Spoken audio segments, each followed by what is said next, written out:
buenas tardes. Muchas gracias por su presencia para la presentación del libro Hollywood era el cielo de la doctora Celia del Palacio Montiel, que habiendo hecho el desplazamiento desde Jalapa a Veracruz, de Veracruz a Guadalajara y de Guadalajara a Lagos de Moreno, encontramos ese profundo sentimiento de hablar de estos temas. Todo este desplazamiento del que hablé en el siglo XVI hubiera llevado no sé cuántas semanas. Hoy se ha realizado muy eficiente y rápidamente, y está con nosotros la doctora Celia del Palacio, y también para hablar acerca de los pormenores de los textos. Quisiera, antes de hablar del currículum de la doctora Celia del Palacio, el acompañamiento que vamos a tener por parte de la doctora Rosa María Espinoso, catedrática de este Centro Universitario de los Lagos, y que ha desarrollado una trayectoria académica vinculada a la historia, procesamiento que dentro de la historia la ha llevado a circular por diferentes escenarios académicos de este continente, y precisamente todos los estudiantes de este centro universitario la conocen como la doctora Rosina por su trabajo arduo y su investigación desarrollada en Brasil. Y afortunadamente no trajo cabezas reducidas, sino vino y trajo una serie de elementos históricos que han ayudado a configurar un pensamiento metodológico y a configurar una dimensión estratégica para entender a través de sus diferentes ejes el trabajo de la historia, que ha sido un compromiso y casi podríamos decir en algunos momentos desarrollado como una misión, lo que no le impide trabajar en otros espacios y escenarios académicos, como es el caso de la lectura que hoy hará de la obra de Celia del Palacio. Está también con nosotros la doctora Clara Cisneros Michel, catedrática del Centro Universitario de Ciencias Sociales y Humanidades del Departamento de Letras. Su trabajo en el campo de las letras la ha llevado a la compleja misión de una especialización en el ámbito helénico, y en el ámbito helénico, o sea, en el ámbito griego, se ha especializado en un autor muy particular como es Nikos Kazantzakis, y ha logrado desarrollar toda una prolífica actividad y una serie de trabajos que ha presentado tanto en los escenarios mexicanos como en los propios escenarios griegos, en los que se desplaza sin mucha dificultad y en los que los propios griegos ven una actividad a veces casi hasta temeraria, porque va a los museos en los momentos más críticos del calor. En Grecia el calor es verdaderamente un tema importante, o va en las noches y nos estaba contando hace unos momentos que en su palmarés de actividades académicas fue acariciada amablemente por un turco al entrar a ver un museo, y que encontró que era muy importante tener ese acercamiento dígito-cultural con la doctora Celia, con la doctora Clara Cisneros. El trabajo es muy serio, muy consolidado, y nos ha permitido tener esta lectura que vamos a hacer, que van a hacer las doctoras, de Lupe Vélez, que es un escenario sumamente interesante que combina la literatura y combina la historia. Cuando ustedes estén hojeando el libro, habrá momentos en los que no saben ustedes si están leyendo un libro de historia La doctora Celia del Palacio es una doctora especialista en el siglo XIX, particularmente en la prensa del siglo XIX. Y el siglo XX es un siglo que para ella representa un trabajo casi periodístico del día anterior. Entre historiadores saben de qué estoy hablando. Entonces, cuando se ubica el siglo XIX y esa especialidad de la doctora del siglo XIX transporta ese cambio del siglo XIX al siglo XX, en realidad uno va viendo cómo va generándose ese tránsito en una sociedad en San Luis Potosí, que finalmente vamos pasando de San Luis Potosí a Hollywood. Estados Unidos, solamente, no están ustedes para saberlo ni yo para contarlo, Estados Unidos en 1850 celebra en la ciudad de Chicago la unión del este con el oeste. El ferrocarril genera ese cuerpo itinerante, esa estructura que genera a los Estados Unidos. 1850. Cuando ustedes ven ese tema van a decir, bueno, ¿y eso qué nos importa a nosotros?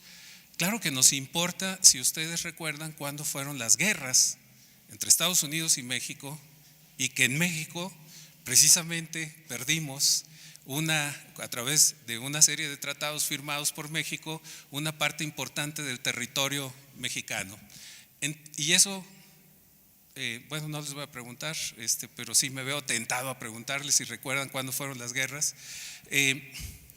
Entre 1848 y 1850 Estados Unidos se dedicó a recrearse y a crear esa nación, que finalmente a principios del siglo XX tiene una de las industrias más importantes que proyecta uno de los escenarios lúdicos planetarios. Y ese escenario es un escenario planteado, retomado, desarrollado por la doctora Celia del Palacio, y del que ahora vamos a dejar en uso del micrófono a la doctora Clara Cisneros para que nos cuente un poco las travesías que encontró en esta lectura.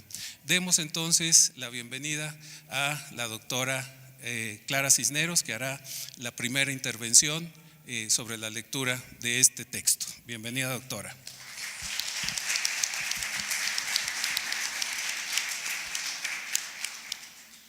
Gracias, buenas tardes.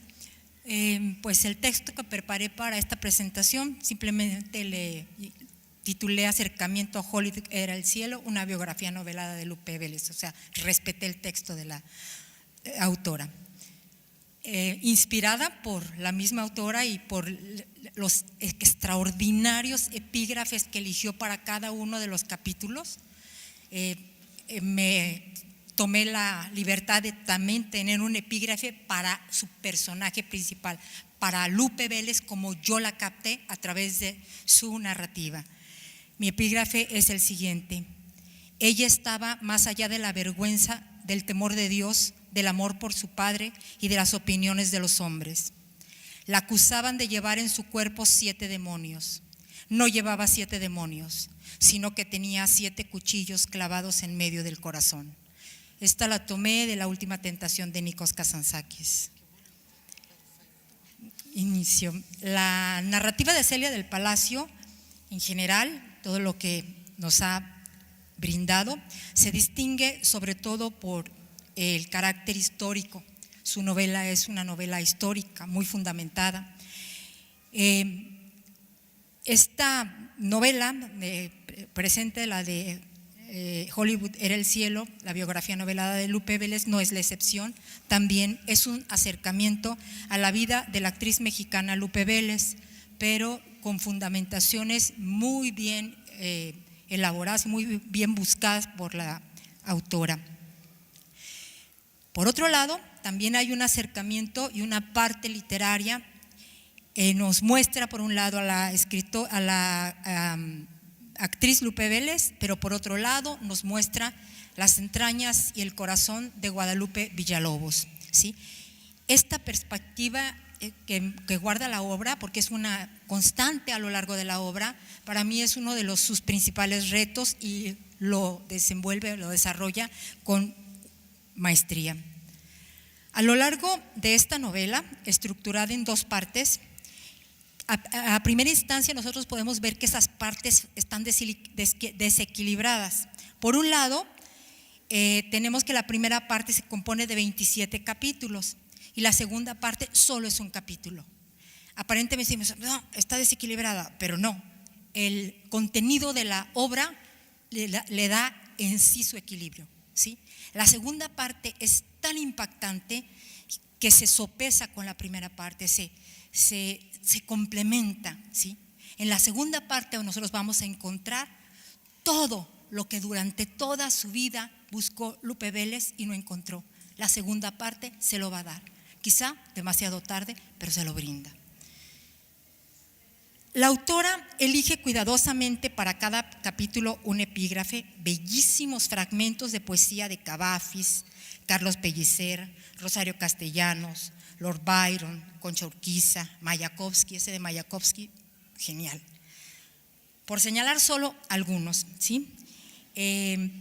Estos epígrafes van a anteceder la narración que nos va a atrapar desde su primer capítulo, ¿sí?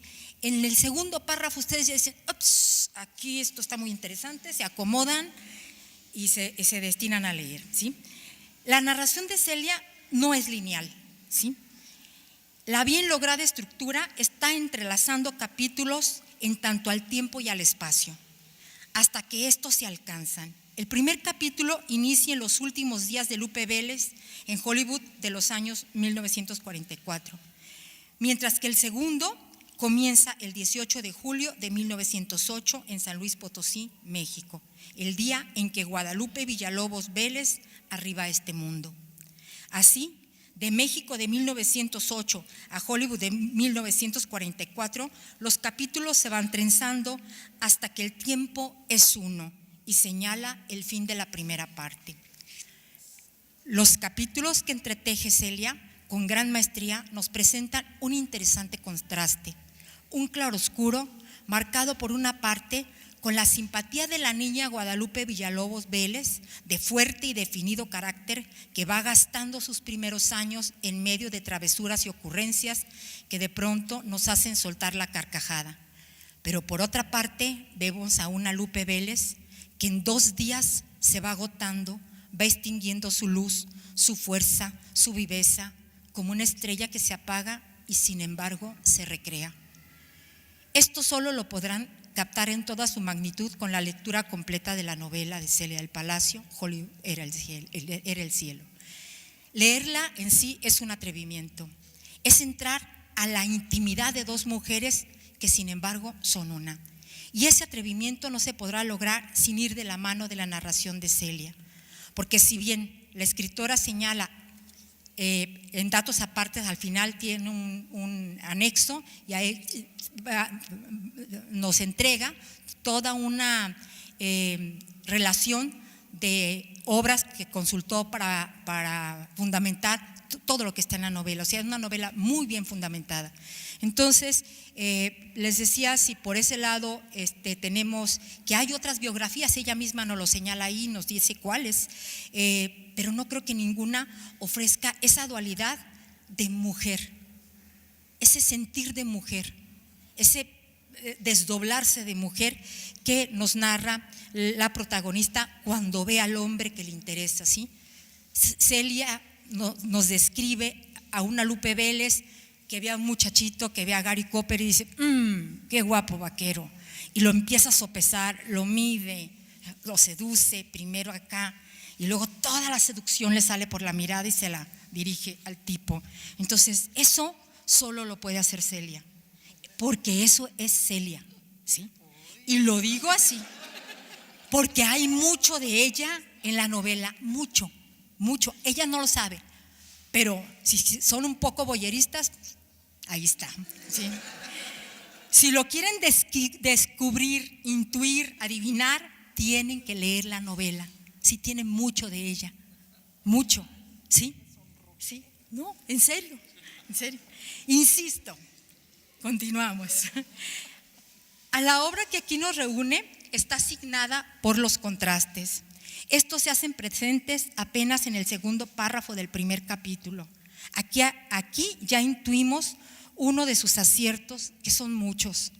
Me refiero a la sutil manera con que la escritora recrea a su protagonista, por un lado Guadalupe Villalobos, por otro lado Lupe Vélez. No olvida la parte de la mexicana que abrirse camino y por otra parte una muchacha valiente, una muchacha de carácter, furiosa, la retrata muy bien. La recreación que hace la escritora de su protagonista en algunos momentos me recordó a uno de los personajes de Jean-Paul Sartre en La puerta cerrada, Estelle. ¿Sí? Si alguno la leyó, vas a ver por qué. Estelle, el personaje de Sartre, necesita la mirada del otro para reconocerse, para saber que existe. ¿Sí? La Lupe de Celia, cito, tenía que ser mirada. No soportaba la indiferencia de los muchachos, sin importar qué tuviera que hacer para llamar su atención. No le importó que sus compañeras la odiaran por quitarle a los pretendientes. Aquel impulso era más fuerte que ella misma. Fin de la cita. Esta necesidad fue una constante, apareció aún antes de despuntar mujer, y en la transición de niña a mujer otras necesidades se hicieron presentes. Tenía también que sentir, soñar, vibrar para dar rienda suelta a sus sensaciones. Apenas con 13 años, la chica seduce al joven Melitón, seducción que terminó en embarazo. Hacia los 14 años, la niña Lupe parió una niña. Como señalé con anterioridad, son muchos los aciertos en la novela de Celia. Uno más, muy importante, al tratarse de una biografía novelada, es lo bien documentada que está la historia. Sus fuentes las pueden corroborar en los anexos de la última parte, la de los agradecimientos. Solo los diálogos, las narraciones, las imágenes y otras formas y figuras literarias que maneja con gran soltura, sino también la manera en la que la escritora acompaña su narración con las novedades y frivolidades del tiempo y espacio que se desarrolla la historia. Como por ejemplo, cuando en el yate de Johnny Weissmuller, Tarzán, llegaron hasta Ensenada y disfrutaron unos días en el afamado Casino Riviera. ¿Sí? Cito: ¿no te gustaría quedarte aquí por toda la eternidad?, preguntaba Lupe, tirada en su camastro de teca junto a la alberca, un poco ebria después de más de una de esas bebidas alucinantes que el barman del casino había bautizado como margaritas. Fin de la cita. La escritora en capítulos anteriores ya había mencionado los famosos margaritas, y solo por aclararme si se trataba de una licencia que se tomara la autora, me di a la tarea de investigar el origen del mencionado trago. Una de las versiones que encontré señalaba que en efecto había sido una creación del barman del Hotel Riviera, tal como lo señaló la doctora Celia, en Ensenada, y que el barman le había puesto el nombre de Margarita en homenaje a una novia ya fallecida. En lo personal, disfruto las narraciones que intercalan canciones. Cuando recuerdo La región más transparente de Carlos Fuentes, lo primero que se me viene a la mente es la imagen de Gladys, aquella prostituta que con su cuerpecito de tamal envuelto en un satín violeta y montada en esos palillos de sus pies montados en plataformas, iba tongoneándose por las calles de Bucareli y recordaba a sus novios a través de las canciones. Mujer, mujer divina, esa me la cantaba el Beto. Yo le dedicaba sus mambos en el micrófono. Yo soy el ruletero, que sí, que no, el ruletero. Fin de la cita. Lupe, la Lupe de Celia, también canta. Comienza a cantar desde que es solo Lupe Villalobos, allá en el internado de Texas, donde fue a esconder su vergüenza.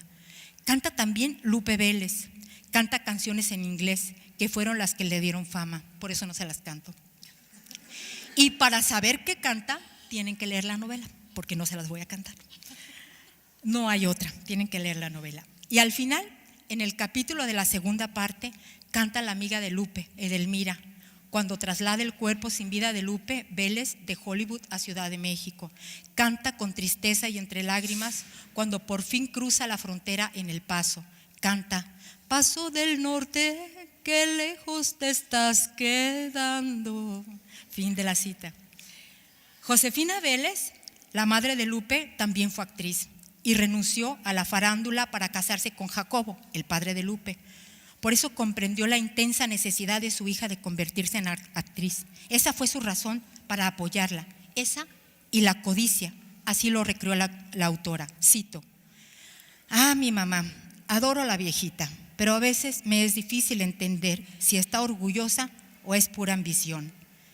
No puedo satisfacer todos sus caprichos. Siempre está pensando en nuevas cosas, un abrigo, una joya, siempre hay más y más demandas. Alguna vez que le dije que pedía muchas cosas, ¿qué crees que me contestó? Estuviste en mi vientre 9 meses, todavía me debes la renta. Fin de la cita. Vean, si no tienen que leer la novela, la tienen que leer. En la historia recreada por Celia, doña Josefina parió a Lupe 2 veces, ¿sí? Primero a Guadalupe Villalobos en julio de 1908. Años más tarde, en 1924, ella fue la que le dio vida a Lupe Vélez. Fue en el teatro, después de que Pablo Prida le hiciera un casting a la jovencita con pretensiones de actriz. Cito: la mandaré llamar en cuanto terminemos la temporada en el teatro y empecemos a ensayar en el principal, dijo agitando la tarjeta de doña Josefina. ¿Cómo me dijo que se llama usted? Lupe su madre le interrumpió con un codazo en las costillas. Se llama Lupe Vélez, señor. Al salir del teatro, a manera de justificación, doña Josefina le comentó a su hija: si tu padre se llega a enterar de todo esto, nos mata a las 2. Además, se oye mucho mejor. Fin de la cita. De esta manera nace Lupe Vélez, ¿sí? La jovencita intrépida, dispuesta a todo. Nace fuerte, nace generosa, porque de alguna manera nace para sostener a su familia abandonada por el padre.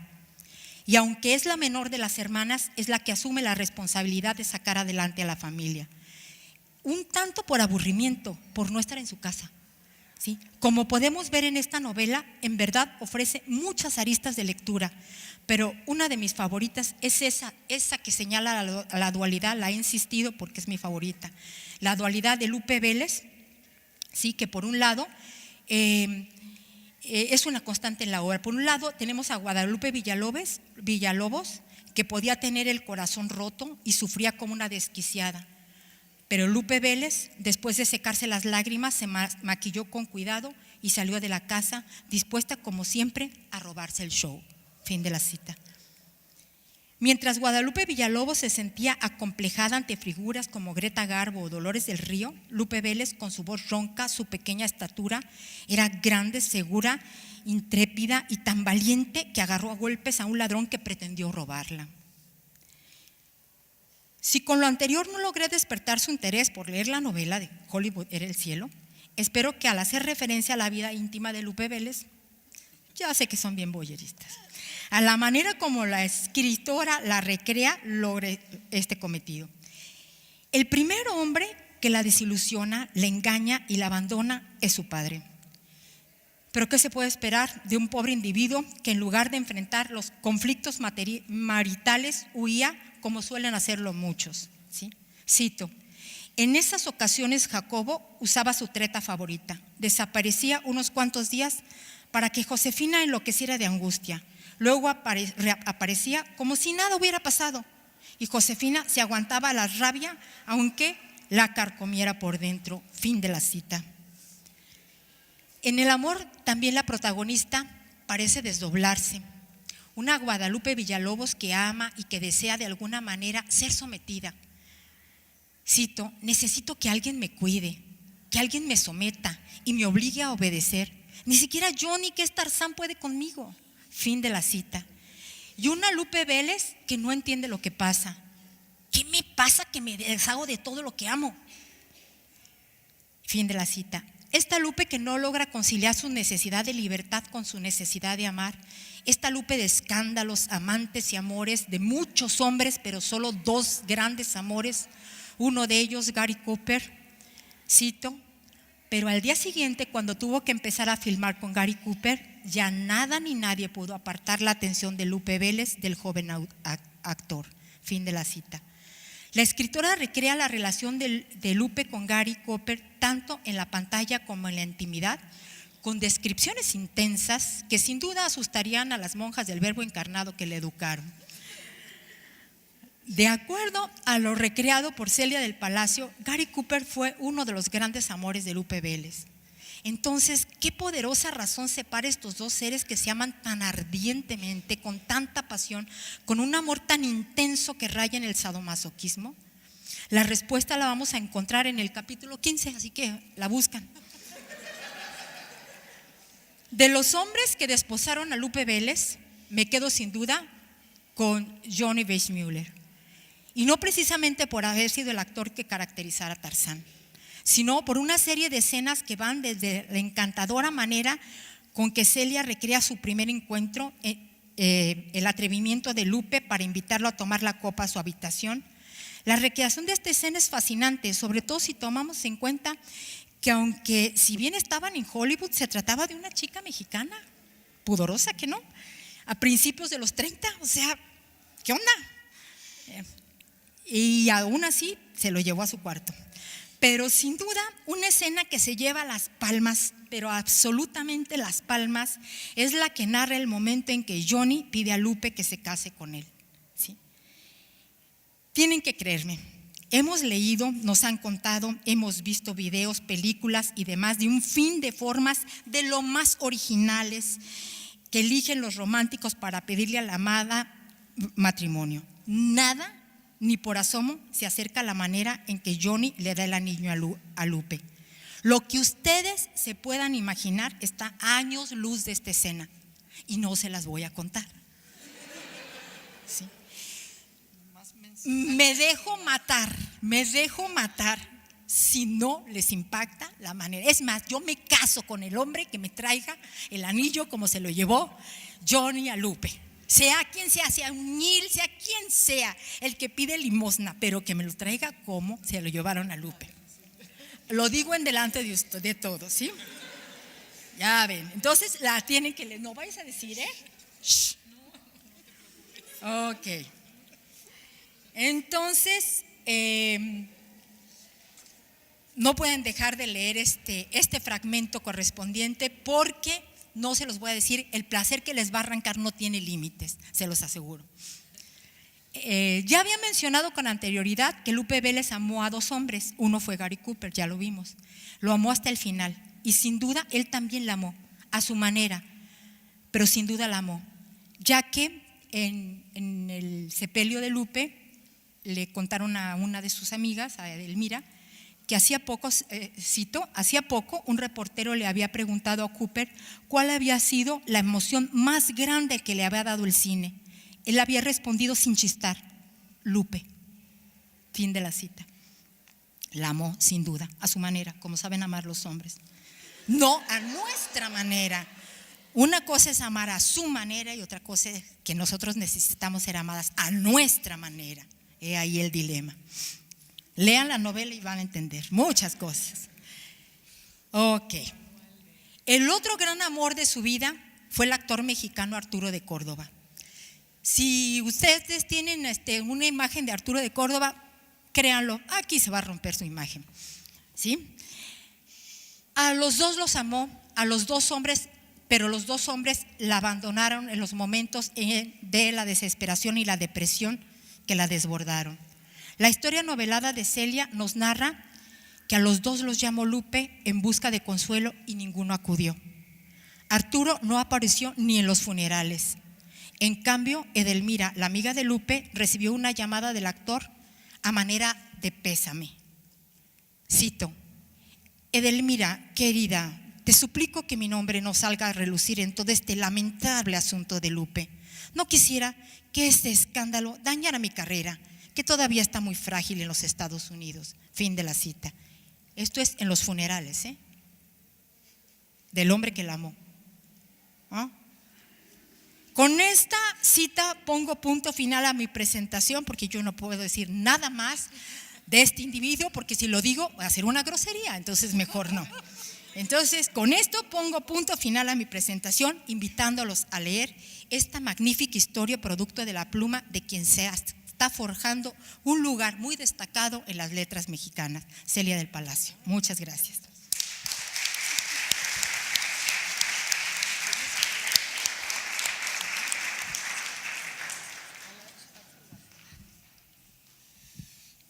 Bien, muchas gracias a la doctora Clara Cisneros.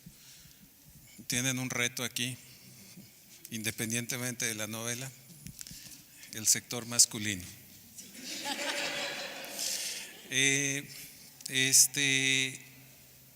Definitivamente la polimorfía que deja la lectura de cualquier obra literaria es sumamente interesante. En algún momento a Humberto Eco le dijeron en un lado, oiga, su novela XY se puede interpretar de esta manera, ¿verdad? Y Humberto Eco dijo sí. Y en otro lado le preguntaron otra cosa y dijo sí. Y en otro lado le preguntaron otra cosa y dijo sí. Y alguien que lo iba siguiendo le dijo, oiga maestro, pues usted está diciéndoles que sí a todos. Dijo, sí la leyeron. Eso es todo. Eso es lo interesante de este trabajo. Entonces, dejando de lado la invitación que les hace la doctora Clara Cisneros de la lectura y de traerle un anillo, pasamos ahora a la presentación de la doctora Rosa María Espinoso, la doctora Rosina, que va a transmitirnos los elementos que le dejó la lectura de esta novela.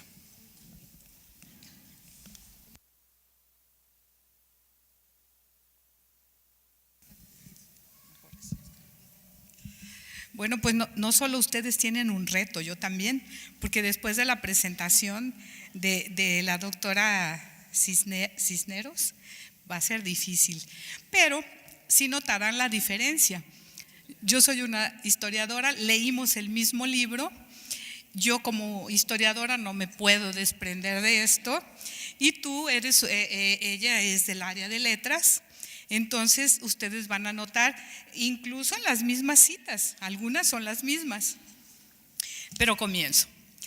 Como no soy muy buena para los improvisos o para las improvisaciones, ni para recordar y repetir frases de autores célebres, pero hay uno que no olvido, y es del historiador inglés E.P. Thompson, Edward Palmer Thompson, quien decía que las fuentes son, cito, el tribunal de apelaciones del historiador, cierro citas.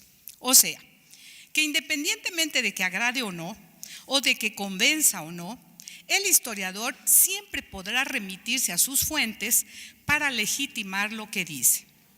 Y todo eso no deja de ser hasta cierto punto cómodo, ya que el historiador siempre estará respaldado por las fuentes para conferir credibilidad científica a sus enunciados. Ahora, ¿por qué comienzo la presentación del libro de Celia del Palacio, Hollywood era el cielo, recordando a Thompson? Pues primero porque ella es una historiadora que se convirtió a la literatura, o sea que es una novelista conversa. Y después, para colocar en su real dimensión el salto que se atrevió a dar desde la historia hasta la ficción. Una gran audacia, diría yo, ya que no es fácil dejar la protección de las fuentes y el camino más o menos seguro de la metodología, en este caso de la historia, para navegar, como diría Camões, por mares nunca antes navegados. Son mares inciertos, y con ellos Camões se refería a la aventura que representaba las travesías interoceánicas para los marineros portugueses, que zarpaban sin saber para dónde y si irían a llegar a algún lugar. En el caso de Celia, para seguir por los senderos inciertos de la ficción, hija de la creatividad y la imaginación. Y no es que con eso quiera yo decir que a los historiadores tengan que ser ajenos a la imaginación. Imagínense yo diciendo eso. O que los escritores tengan que ser también ajenos a la investigación. Evidentemente que no. Freud ya lo decía. Y Peter Guy, el historiador psicoanalista recientemente fallecido, lo repetía, que el trabajo investigativo era fundamental tanto para los escritores como para los poetas, tanto que el mismo Freud los envidiaba por la libertad con que pueden manejar sus fuentes.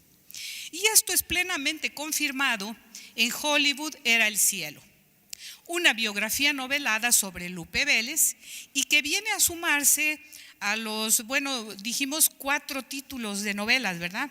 Que han sido publicados desde el primero de Celia, que se llama No me alcanzará la vida, que por cierto me la gané el día de su presentación en Jalapa en una rifa con el número 33. Sí. Si no me equivoco, la primera novela de nuestra autora y con la que comenzó su exitosa carrera literaria. Sobre Lupe Vélez podemos decir que es seguramente, si no la primera, porque creo que antes fue Dolores del Río, ¿verdad? Pero bueno, la primera mexicana que brilló en el firmamento hollywoodense, en una trayectoria que duró casi 20 años, desde la segunda mitad de los años 20 hasta 1944, cuando culminó con su suicidio.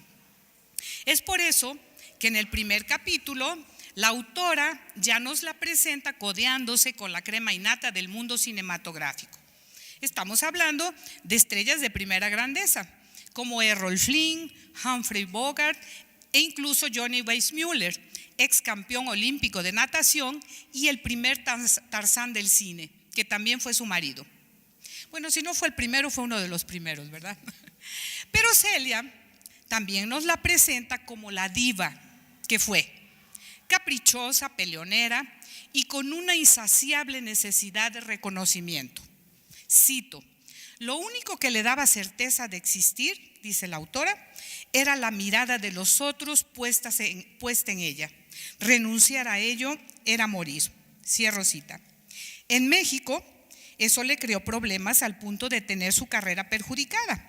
Pero en Hollywood tuvo que aprender a controlarse, al menos profesionalmente, para adoptar una disciplina que le garantizaría un lugar entre los inmortales del cine. Son muchos los personajes históricamente reconocidos, especialmente del mundo político y cinematográfico, que Celia hace desfilar por su obra.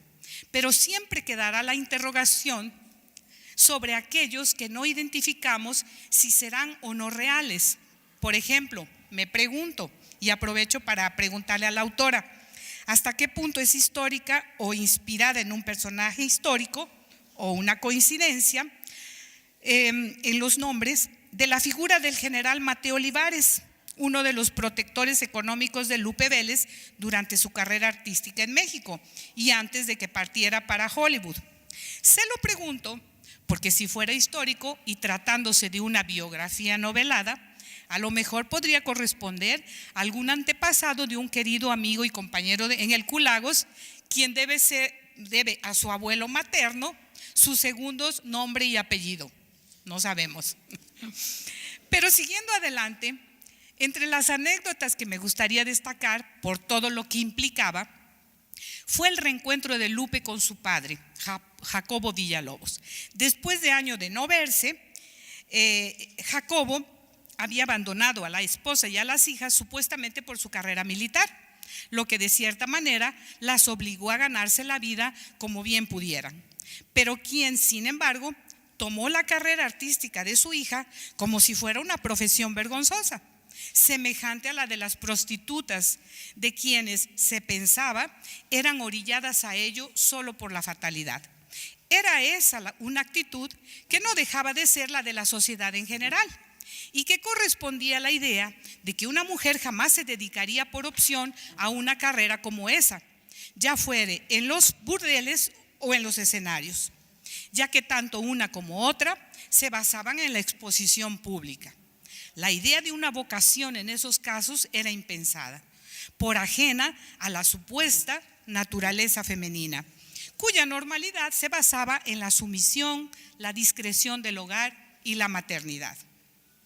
El teatro, como la prostitución, eran actividades a las que las mujeres, se suponía, solo podrían dedicarse por absoluta necesidad y nunca por gusto o vocación. Y las prostitutas, como las artistas, solo podían serlo porque no les quedaba otra, siendo por tanto calificadas como sinvergüenzas o como víctimas según la caridad o la impiedad de quien lo hiciera. Ahora, en el caso de Lupe, y según nos lo presenta Celia, la actuación era realmente su vocación y ella la disfrutaba. Lo entendieran o no su padre o su novio Emiliano, Melitón como le decía, quien al ser rechazado por ella en favor de la carrera artística, se casó con la que iría a ser su cuñada, Mercedes, hermana de Lupe. Además, a Lupe le encantaba la publicidad, aunque fuera la que recibía por sus escándalos y frecuentes reyertas con las compañeras de trabajo y con los maridos o amantes. Contaba para ello con la complicidad de los periodistas, a las que siempre acudía y que la querían porque los mantenía siempre alimentados con material escandaloso para sus espacios en los periódicos. Pero había otro factor que, si no existiera la vocación artística y el gusto por la publicidad, bien podría explicar la carrera de Lupe en los escenarios. Era la presión de su madre, una cantante frustrada que dejó la farándula para casarse con un hombre del que estaba enamorada, pero que le fue infiel y al final la abandonó junto con las hijas. La madre realizaba sus antiguos y frustrados sueños a través de la hija, quien de paso la mantenía, así como a toda la familia, a ella, a la abuela y a las hermanas. Por ellas, le pedía a su madre, debía aceptar incluso las consabidas e indeseadas invitaciones masculinas, tan usuales en el mundo artístico como la del petrolero tejano, que pagaba alto por sus favores y a quien solo aceptó por la presión materna, cuando todavía vivía en México. Lupe estaba consciente de la explotación de que era objeto, y en alguna ocasión en que se quejó de ello, su madre le habría respondido: estuviste en mi vientre 9 meses, todavía me debes la renta. Una renta que por lo visto pagó con creces y durante toda la vida. Pero sin duda fue por vocación y gusto que aceptó irse a fines de 1926 a los Estados Unidos para someterse a una prueba de actuación en Los Ángeles para una obra de teatro llamada La Paloma, y para la cual pues no consiguió el papel por ser muy joven, pero sí obtuvo un lugar en las Fanchonettes, la compañía de coristas más famosas de Los Ángeles. Y de ahí a la fama fue solo un paso. Un año después se consagraba como la estrella del Gaucho, una película todavía muda, y su triunfo era reseñado en los periódicos como, cito, el acontecimiento más grande que registró el cine en 10 años a la fecha. Cierro la cita. A partir de ahí se sucedieron uno tras otro los espectáculos, las películas y los escándalos. Probablemente exceso sería una palabra adecuada si se quisiera calificar a Lupe, aunque a juzgar por la novela era el común denominador entre la mayoría de las estrellas del cine de la época. Para Lupe, el exceso o la exageración, si lo prefieren, era la medida. Sus caprichos, su gusto exagerado por las joyas, por sus animales de estimación, por la bebida y por los hombres. Los tuvo todos, los que quiso y los que no. E igual sucedió con los hijos. Por su carrera, Lupe se atrevió a no querer hijos, aunque lo tuvo, lo que ya era notable, si se piensa que en la época las mujeres nacían para ser madres. Tuvo una hija que dio en adopción a su hermana, casada ya con el antiguo novio y padre de la niña, y estaba embarazada cuando puso fin a su vida. Eso seguramente contribuyó para que en México la transformaran en La Llorona. Y me explico, Celia. Permíteme, pero para finalizar quiero agregar una anécdota de la que me enteré en mis andanzas en pos de La Llorona y que me llevó incluso pues hasta Lupe Vélez, antes de tener oportunidad de leer tu novela. Resulta que en una de esas publicaciones populares sobre temas sobrenaturales que en México circulan con gran éxito, me encontré con una cuyo artículo de portada era La castigó la Virgen, La Llorona del Panteón de Dolores. Según el artículo, Lupe se había convertido en La Llorona y como tal se aparecía en los alrededores del cementerio. era su castigo, decían, por haberse suicidado, pero principalmente por haberlo hecho justo en el día de su santo y el de su madrina, la Virgen de Guadalupe. No se mencionaba el embarazo, lo que en cualquier otra mujer hubiera bastado para volverse una llorona. Algunos taxistas incluso, los taxistas eran los principales testigos del prodigio. Incluso había uno que la había llevado como pasajera hasta darse cuenta de quién se trataba. Como podrán ver, para los mexicanos, Lupe logró la consagración plena, si es que se puede llamar consagración el volverse una llorona. Pero en México eso significa la eternidad. Si no como estrella en el cielo de Hollywood, sí como la llorona del Panteón de Dolores. Y con eso, pues les dejo una probadita del libro de Celia, quien ha sabido colocar su experiencia como historiadora al servicio de la buena ficción y del buen entretenimiento literario. Muchas gracias.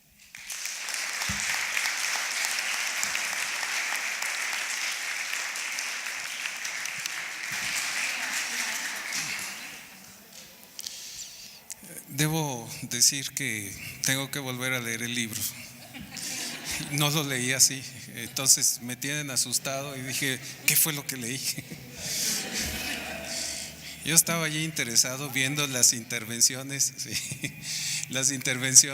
en la Revolución Mexicana, y luego la construcción de las naciones, etcétera, que es un punto que también refiere el libro, pero el ángulo visto por las dos doctoras me deja con una impresión interesante, porque si estamos hablando de los años 20, los años 30 y la manera en que narra estos asuntos la doctora Celia del Palacio, parece que son las cosas más normales del mundo. Y efectivamente lo dijo la doctora Clara Cisneros, hay que tener en cuenta que es una mexicana que se establece en Estados Unidos y que comienza a tener una actuación de tipo internacional, universal, y lo hace de la manera más natural. Parece que fuera lo más normal del mundo, y esto que acaban de decir, dije, no, pues no sé, es un reto para las mujeres contemporáneas. La doctora Celia del Palacio, en el tema de las conversiones y reconversiones, pues yo no sé si se reconozca totalmente como historiadora, porque la licenciatura que ella llevó fue la licenciatura de letras. Posteriormente pasa a una maestría en ciencias sociales por la Universidad de Guadalajara y posteriormente a un doctorado en historia por la UNAM, con una participación en diferentes escenarios científicos, y el tema de la producción literaria nunca lo dejó de lado en toda esta travesía. Quizás como poeta, quizás como narradora, y su primera novela, como lo señalaron, No me alcanzará la vida, también refiere sobre un personaje femenino con otras características, pero con un tema sumamente importante en este aspecto de la dualidad, la mujer y el hombre. Esa caracterización de No me alcanzará la vida, que posteriormente se refleja también en la otra novela, que es Leona, sobre Leona Vicario, y que también se va reflejando a lo largo de toda una serie de elementos que ella nos remite en Adictas a la Insurgencia. Hace poco me tocó hacer la presentación de la doctora Celia del Palacio sobre este tema, y el auditorio estaba entreaterrado. Fue un acto como del Circo del Sol, literario, reconstructivo de la historia, y al final había hasta lágrimas de algunos autores, de algunos miembros del público, al estar oyendo estas reminiscencias que trajo en este libro de Adictas a la Insurgencia. Entonces, acabo de leer 2 libros de ella, Mujeres en la Tormenta y Hollywood era el cielo. Y Mujeres en la Tormenta la vi hace un mes escaso a la doctora Celia del Palacio y me dijo: ¿ya leíste la novela? Y le dije: no, no la he leído. Y los ojos se le pusieron vidriosos. ¿No la has leído? Y yo di la explicación de que es que las actividades, etcétera. Entonces, llegando a Guadalajara, me puse a leer Mujeres en la Tormenta. Y ahora Hollywood era el cielo. Entonces hay una experiencia sumamente importante narrativa, pero hay otra experiencia muy consolidada en su trabajo como historiadora. De manera que pues dejamos en este Estado de Derecho, y hay un principio que dice que todo acusado tiene derecho a ser oído y vencido en juicio, si ese es el caso. Aquí ya se virtieron las opiniones de las que leyeron. Ahora tiene el derecho de réplica, el derecho de exposición. Bienvenida, doctora Celia del Palacio, un honor tenerla con nosotros.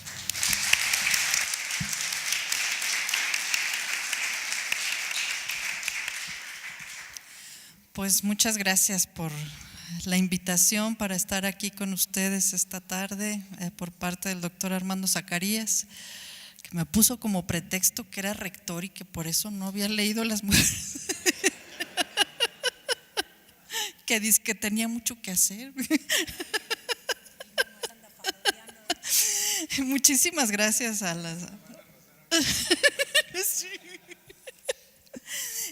Muchas gracias por las presentaciones, por los textos tan lindos de Clara y de Rosina. Muchísimas gracias. Y en efecto, pues han visto cosas que no estoy muy segura si yo misma vi. Sobre todo que me parezco a Lupe Vélez. Me encantaría tener esa fuerza. Y sí, bueno, en efecto yo creo que hay una parte de uno mismo en cada uno de los personajes sobre los que escribe, y por supuesto uno pone ahí muchos de sus deseos, de sus anhelos y pues de las ganas, en efecto, que me darían de poder tener esa valentía que Lupe Vélez tuvo a lo largo de su vida y enfrentar todos los retos y pararse ahí enfrente del escenario y decir: no, yo no pertenezco al coro, yo voy a bailar aquí, voy a ser la estrella y van a ver y no sé qué, sin ningún entrenamiento previo. Una muchachita que tenía 19 años, medía 1,50 de estatura y pesaba 52 kilos. Y pues a ella no le importó, digamos, se echaba para adelante pues sin medir las consecuencias en muchas de las ocasiones, porque ella estaba decidida a triunfar. Para atrás no había posibilidad de regresar pues. Ella sentía todo ese compromiso por la familia, y sobre todo lo que han dicho aquí Clara y Rosina, pues también esa necesidad de ser vista, de ser apreciada por los otros desde que era muy niña, ¿no? Ella bailaba en la azotea de su casa para que la vieran desde abajo los transeúntes y le gritaran y le aplaudieran, y ella estaba muy contenta ahí arriba. Pues un poquito para decir también que en efecto yo, antes de ser historiadora, pues sí estudié letras, y yo pensé que me iba a dedicar a escribir toda la vida.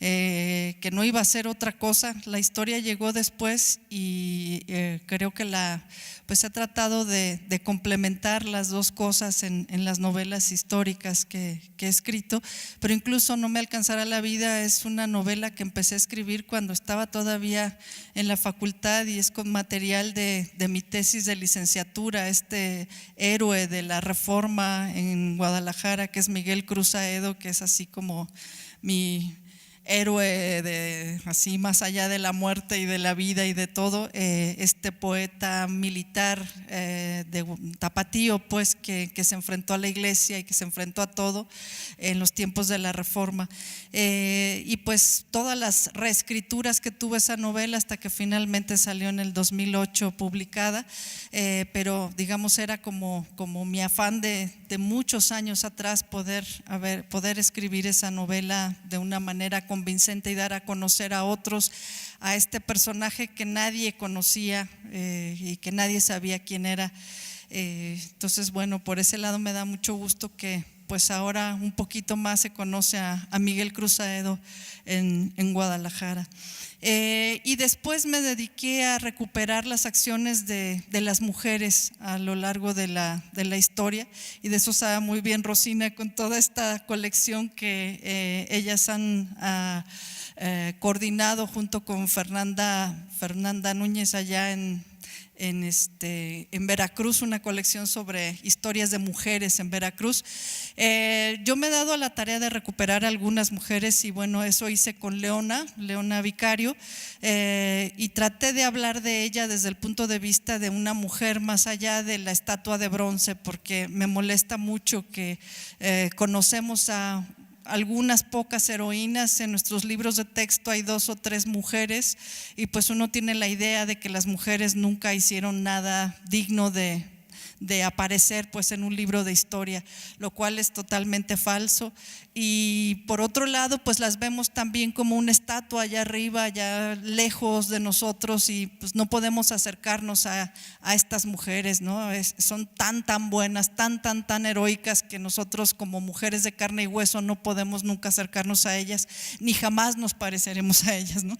Entonces lo que yo quise hacer en Leona es justamente bajar del pedestal a esta mujer y pues ver lo que fue su vida cotidiana, tratar de ver cómo fue su relación con Andrés Quintana Roo, todo lo que pudo haber hecho en todo su periplo junto con el Congreso de la Anáhuac por diversos lugares de México, tratando de defender la causa de la insurgencia. Al buscar a Leona también encontré a estas otras mujeres que escribí sobre ellas en el librito de Adictas a la Insurgencia, justamente sobre todas las otras mujeres que participaron de diferentes maneras en la guerra por la independencia. Y entonces eso lo plasmé en pequeños relatos que no fueran fichas biográficas, digamos, sino tratar de hacer un relato un poco novelado, digamos, para que se conocieran pues de una manera más directa las acciones de estas mujeres, que fueron muchas durante la Guerra de Independencia. Y después hablé de las brujas veracruzanas en Las Mujeres de la Tormenta, tratar de rescatar a 90 brujas que encontré en el Archivo General de la Nación sobre brujas veracruzanas a lo largo de 500 años. Una por siglo rescaté a personajes muy conocidos en Veracruz, pero que tal vez fuera de Veracruz no se conocen. Uno de ellos pues es la mulata de Córdoba, que no sé si ustedes habrán oído hablar de ella, pues una bruja condenada por brujería en las celdas de la Inquisición, que pintó un barquito, se subió al barquito y desapareció en él, por ejemplo. Otra es la condesa de Malibrán, que es así, nadie la conoce fuera de Veracruz. Yo creo que es una mujer que vivió en el puerto de Veracruz, y se dice, la leyenda cuenta que más bien ella buscaba hombres, estaba con ellos y después los mataba, los desangraba y se bañaba en su sangre para conservar la juventud, ¿no? Esta es la leyenda de la condesa de Malibrán. Todavía está ahí su casa, y bueno, en realidad esta mujer no fue eso, fue una benefactora de Veracruz, porque incluso puso su hacienda para ser usada de leprosario, pero curiosamente pues esa historia verdadera no se conoce ni se toma en cuenta, y más bien se recuerda la otra, ¿no? La de la bruja poderosa. Entonces, bueno, esta historia la recupero también. Recupero la historia de una sirvienta de Antonio López de Santana, que pues estaba enamorada de él y acudió con la bruja para que le dijera pues cómo conquistar al general, ¿no? Y todo esto hilvanado con una historia de una activista veracruzana actual, la cual es muerta en circunstancias muy extrañas, ¿no? Y que nos habla también de toda esta violencia que se ha sentido en contra de las mujeres, pues no solamente en el pasado, sino hasta el día de hoy. Y bueno, después para llegar finalmente a Lupe Vélez, ¿no? Y algunas personas me preguntan ¿por qué Lupe Vélez? Después de hablar de estas otras mujeres del pasado y después de pues hablar de estas hasta heroínas, ¿no? que tuvieron una participación importante en la historia, etcétera. Y algunas personas dicen, bueno, pues Lupe Vélez, ¿quién es o qué hizo? A mí me llama mucho la atención que las generaciones jóvenes no conocen a Lupe Vélez. ¿Ustedes han oído hablar alguna vez de Lupe Vélez? Yo tampoco había oído hablar, La verdad es que nunca había oído hablar de Lupe Vélez, a lo mejor mis padres la mencionaron en algún momento, etcétera, pero nadie la recuerda. Lo curioso es que cuando yo empecé a hacer esta investigación, así como sale esta leyenda que me parece maravillosa y que ojalá que hubiera conocido antes porque es genial, hay otras muchas historias que se recuerdan de Lupe Vélez y por ejemplo en Estados Unidos la comunidad chicana adora a Lupe Vélez, le tienen casi altar y la comparan incluso con esta Virgen de Guadalupe, así hasta velitas le ponen en algunos lugares, porque bueno, ella es un ejemplo del trabajo de los mexicanos en Estados Unidos.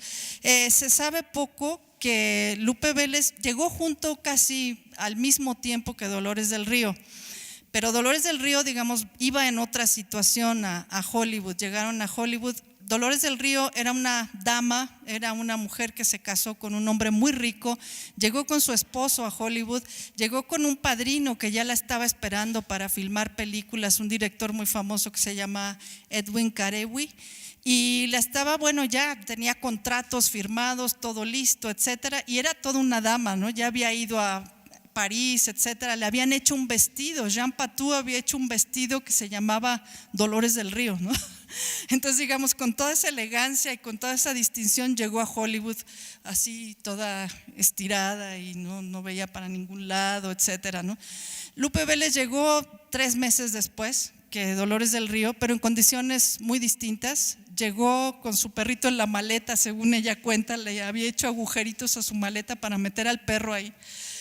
Llegó a buscar un papel que no le dieron, entonces bueno, pues no tenía trabajo, no sabía qué hacer. Dice que llegó con $1 en la bolsa, se compró una hamburguesa y le dio la mitad al perro y se comió la otra mitad de ella, ¿no? Entonces, digamos, es todo un mito sobre la mujer que se hace a sí misma en los Estados Unidos, que llega sin nada y que a fuerza de trabajo y un trabajo muy duro, en los siguientes 20 años filma más de 40 películas y sobre todo es una mujer que cambia el estereotipo de la mexicana en Estados Unidos. Antes de Lupe Vélez, las películas sobre México, sobre mexicanos, pues la mexicana era representada como la indita con su rebozo, que está en la cantina esperando al maloso, que siempre es un grasiento, el bandido, todo barbón y así, ¿no? Y Lupe Vélez con sus películas, sobre todo de Mexican Spitfire, que así le llamaban, cambió este estereotipo de la mexicana y la mexicana se convirtió en una mujer que llega a Hollywood, llega a Broadway con el peinado a la última moda, vestida a la última moda, se queda con el galán norteamericano en la película, se lo quita la noviecita gringa boba que ni sabe nada, ¿no? Entonces la latina llega y se posesiona del escenario, además simpatiquísima, todo el mundo la ama. Y pues de ahí nace este nuevo estereotipo que seguimos viendo hasta el día de hoy. Si ustedes ven las películas de Salma Hayek, de Sofía Vergara, es esta latina guapísima, bellísima, que arrasa con los hombres, que es muy apasionada, que además es grosera incluso, ¿no? Si ustedes ven estas películas, yo acabo de ver esta con Pierce Brosnan que se llama Los caballeros no tienen memoria, con Salma Hayek, y es bueno. Hagan de cuenta Lupe Vélez en sus películas, por eso le llamaban The Mexican Spitfire, porque el Spitfire era un avión de guerra que tenía unas ametralladoras, ¿no? Y así hablaba ella en las películas, ¿no? Decía groserías en español y en inglés, insultaba a todo el mundo, guara. Además era muy simpática, incluso le tenían ahí un intérprete, alguien que la estaba cuidando, que no se pasara de la raya y que no les fueran a llamar la atención en las películas, que no fuera a decir groserías de más, ¿no? Entonces, este estereotipo que hasta el día de hoy conocemos, lo inventó Lupe Vélez en los años 30. También ella sufrió de todo el racismo que ya conocemos en contra de los mexicanos y que seguimos sufriendo al día de hoy con Donald Trump, etcétera. Ella en aquel momento pues fue acusada de diversas cosas, incluso en algún momento se dijo que era apoyadora de los comunistas, ¿no? Que dijo, ¿y qué carajos es eso? Yo nunca he oído hablar de los comunistas, yo no sé qué es eso. La acusaron de eso. La mamá de Gary Cooper no le permitió casarse con Gary Cooper Cooper porque era mexicana y qué vergüenza que se fuera a casar con una mexicana, ¿no? Y que además lo estaba convirtiendo en un vulgar latino a su nene, a Gary Cooper, que había estudiado en Oxford. Y bueno, entonces Lupe Vélez ya le había puesto unas camisas floreadas y lo había hecho tomar tequila y híjole, qué vergüenza, eso era impensable, ¿no? Y pues Gary Cooper era un hijo de mami, ¿no? Y entonces pues no se casó con ella, ¿no? Pero ella, así como en sus películas, digamos, ella también hizo de su vida personal esta película de sí misma, pues, ¿no? Se casó con el héroe norteamericano de la época, aunque era austriaco, pero era el héroe norteamericano que era Johnny Weissmuller, el Tarzán, y pues todo el mundo hubiera querido casarse con él, ¿no? Y Lupe Vélez se casó con el norteamericano modélico, ¿no? Y pues hizo su vida triunfal hasta el final en Hollywood. Y en algún momento, bueno, esto un poco se viene abajo, se resquebraja, ¿no? Por cuestiones personales. Y hasta la fecha, yo creo que en años pasados, las décadas anteriores, Lupe Vélez ha sufrido este proceso también de demonización de su persona, ¿no? Ha habido biógrafos que la han tratado muy mal, que han hecho toda una historia negra de su muerte. Y si ustedes ven, pues ella sigue siendo inmortalizada en incluso programas de televisión. No sé si ustedes hayan visto alguna vez a Fraser, el psicoanalista, el psicólogo, el psiquiatra que trabajaba en Seattle. El primer programa de Fraser menciona a Lupe Vélez, ¿no? A su muerte, porque lamentablemente lo único que se sabe hasta el día de hoy de Lupe Vélez es el momento de su muerte. Todo el mundo ha ignorado pues todos estos años de trabajo, todo este esfuerzo que ella puso a lo largo de su vida por conquistar un papel en los Estados Unidos. Y pues hay varios biógrafos que hablan muy mal de ese momento de su muerte, no le conceden ni siquiera la dignidad de la muerte, pues de una manera muy racista y muy misógina. Cuando yo vi todas estas historias, pues yo quise recuperar esta otra parte de Lupe Vélez, ni la diosa que quieren hacer de ella, ni la virgen así purísima, porque no lo fue, ¿no? Ni tampoco pues la mujer ninfómana que algunas personas han dicho que era. Yo quise hacer de ella pues en todo caso una heroína trágica pues que vivió su vida de una manera pues muy intensa, haciendo lo que pudo por triunfar y lo hizo muy bien. En todo el mundo se conocía a Lupe Vélez. Hace un momento pasé una imagen de un avión que en la Segunda Guerra Mundial, ahí está la Mexican Spitfire. Incluso estos nombres que le pusieron, le ponían Hot Tamale, Mexican Spitfire, y bueno, otros sobrenombres pues racistas, ¿no? Pero bueno, de Mexican Spitfire es una serie de películas que hace Lupe Vélez a lo largo de, no sé, como 8 o 9 años, que son comedias. Y además tal vez por eso tampoco es recordada el día de hoy, porque no hizo películas dramáticas, hizo películas cómicas, incluso algunas con El Gordo y el Flaco. Yo les traje algunas de ellas, no sé si todavía tenemos algún momento para ver un pedacito, no sé. ¿Cómo ven? No veo nada. Me gustaría que pudiéramos ver, a ver si se puede esta. Ah, no, esta es. Aquí está imitando a Hitler. Es muy cortito el pedacito.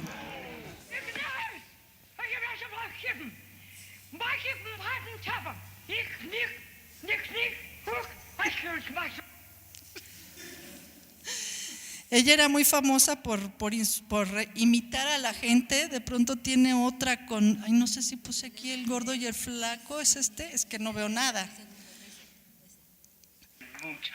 Está muy padre.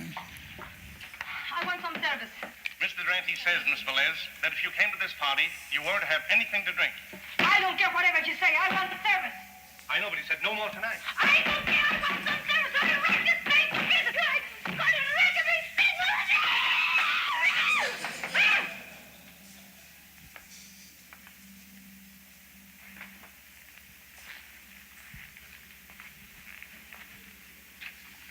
You keep out of this.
sit down. I want to talk to you. All right, but make it snappy.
Pues bueno, esta era Lupe Vélez.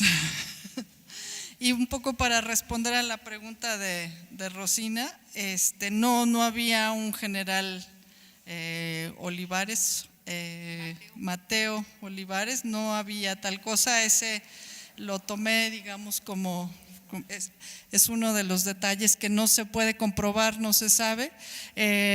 Algunos de los generales, en efecto, pues sí tenían relaciones muy cercanas con las actrices de la época, sobre todo, bueno, María Conesa, ¿no?, que era la mejor de todas ellas, la favorita, pero digamos, tomando ese modelo fue que tomé ese personaje. Sí, no existe. Bueno, pues no sé si tengan preguntas, me gustaría más bien si tienen algún comentario o pregunta sobre Lupe o cualquier otra cosa. Muchas gracias.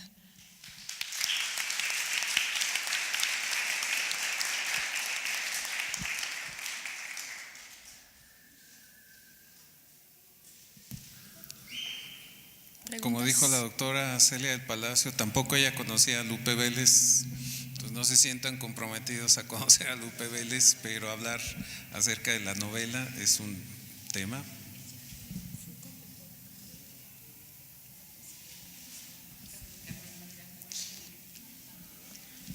Sí, me preguntan si es anterior a Carmen Miranda. Ella fue antes que Carmen Miranda y después llegó Carmen Miranda ya por ahí de los años 30 y algo. Incluso después ella, Lupe, hace una parodia de Carmen Miranda.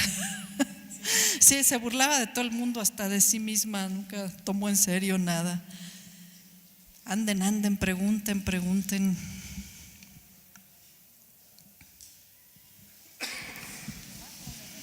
Ay. Bueno, de no haber preguntas, pues acabamos de ver un pequeño corto que nos muestra las calidades actorales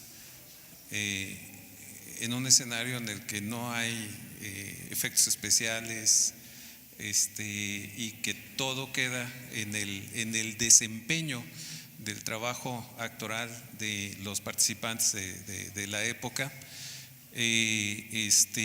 Entonces creo que este escenario en el que se vio envuelta esta actriz es muy importante. Adelante. Se me olvidó comentar otra cosa sobre las mujeres de la época, algo que decía Clara y también Rosina, que las mexicanas de la época tendrían que haber sido más recatadas, digamos, ¿no? Pero hay este momento de la historia de las mujeres es muy interesante porque estamos hablando de los primeros años, las primeras décadas del siglo XX, donde se da una especie de pre-liberación femenina muy interesante, cuando surgen las flappers, las mujeres que se cortan por primera vez el pelo, ya no usan el corsé que se usaba durante el siglo XIX y demás, sino que empiezan a usar estos vestidos muy vaporosos, muy transparentes, que realzan las las líneas pues casi inexistentes de estos cuerpos muy delgados, que ya no son aquellas matronas así como yo del siglo XIX más fortachonas y gorditas, sino estas figuras muy delgadas como Lupe, y que se cortan el pelo, y con la cortada del pelo, digamos, también cortan los prejuicios y hacen muchas más cosas que antes nunca se había pensado que las mujeres pudieran hacer.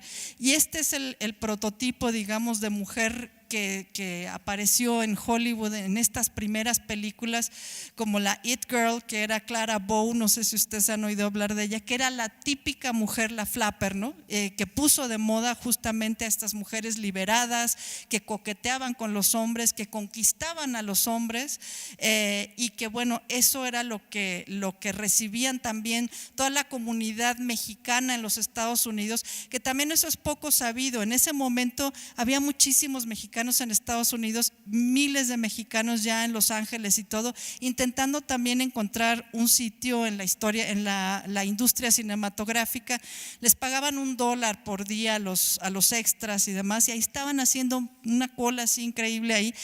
Y en esta comunidad mexicana tomaron como modelo a estas actrices norteamericanas liberadas y liberales, de las cuales, bueno, Lupe Vélez se convirtió en la It Girl mexicana, ¿no? Que se reflejaban estas chicas y querían ser como Lupe Vélez cuando fueran mayores.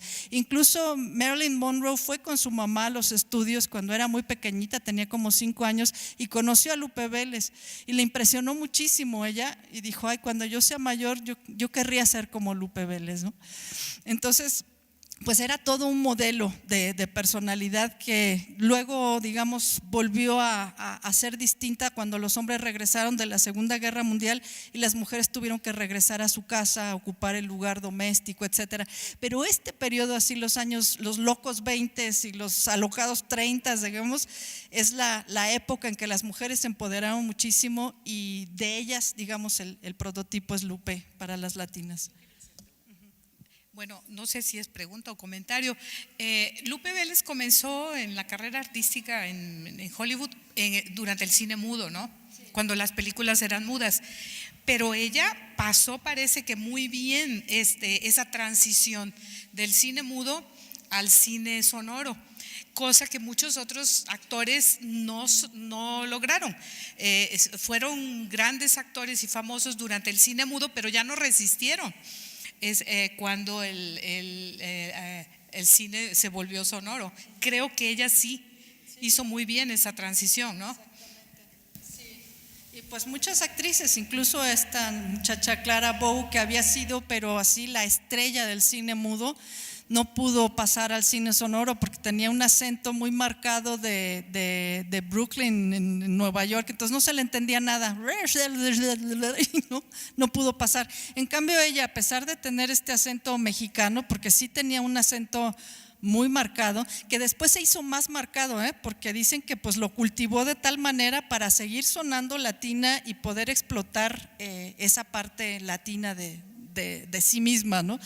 Pero ella sí pasó perfectamente. Las primeras películas se oían raro, y si ustedes las buscan, porque las pueden encontrar, todavía andan por ahí en internet, ojalá que se pongan a buscar un poquito estas películas de Lupe, se oyen un poco raras, pero ya después las del final pues tiene una voz además bellísima. Ella canta en muchas de estas películas, y pues pasa muy exitosamente al cine sonoro.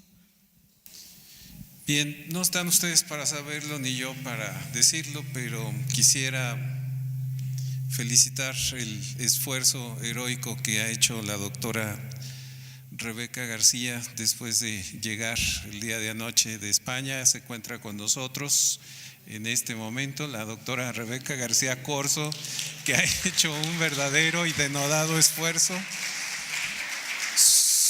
Son aproximadamente las 3 de la mañana biológicas para ella, y ha mantenido el interés vivo, que habla también de este interés que hay aquí. Les invitamos a todos ustedes a que ahí está, en muchos momentos los presentadores decían así, y es que allá estamos viendo a Leona y estamos viendo a Lupe Vélez y estamos viendo la diferente obra. Allí está para… para, para los que quieran tener la obra, pues están ahí, gracias a la librería Gonville, que amablemente ha venido a exponer la obra literaria de la doctora Celia del Palacio. Les agradecemos a todos ustedes su presencia. Si compran el libro y quieren que se los autografíe, aquí está la doctora. Bien, a todos ustedes muchas gracias, a las presentadoras muchas gracias. Doctora, esta es su casa.